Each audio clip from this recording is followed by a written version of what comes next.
अस्सलाम वालेकुम dear friends, welcome back to my channel and welcome to another creation. आज की इस वीडियो में ये खूबसूरत सा स्लीव डिजाइन आप लोगों के साथ शेयर करने जा रही हूँ।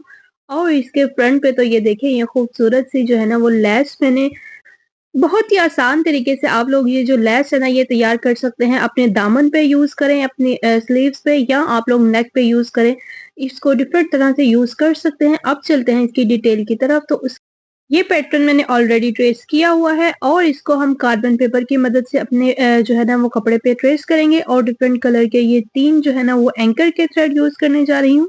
अच्छा जी, तो इस तरह से सबसे पहले आप लोगों ने ना नीचे कोई हार्ड बुक रख लेनी है, यानी कि कोई भी हार्ड चीज जो है ना वो नीचे होनी चाहिए। और फिर ऊपर कार्बन पेपर, और कार्बन पेपर के ऊपर ये पैटर्न रख के आपने इसको ना ट्रेस कर लेना है। इस तरह से ना जितना भी आपके पास पैटर्न है ना उसके ऊपर ऊपर आपने पेंसिल इस तरह से चलानी है और वो बहुत ही आसानी से खूबसूरती के साथ जो है ना वो नीचे ट्रेस हो जाएगा। इस तरह से ना आप छोटे छोटे ट्रेसेस जो है ना वो खुद ही घर पे जो है ना वो बहुत ही इजीली ट्रेस कर सकते हैं।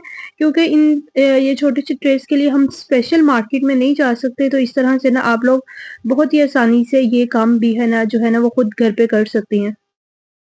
इन तमाम स्टिचेस को देखने के लिए वीडियो को एंड तक ज़रूर देखिएगा। बहुत ही आसान तरीके से और क्लियरली मैंने तमाम स्टिचेस जो है ना वो समझाए हुए हैं।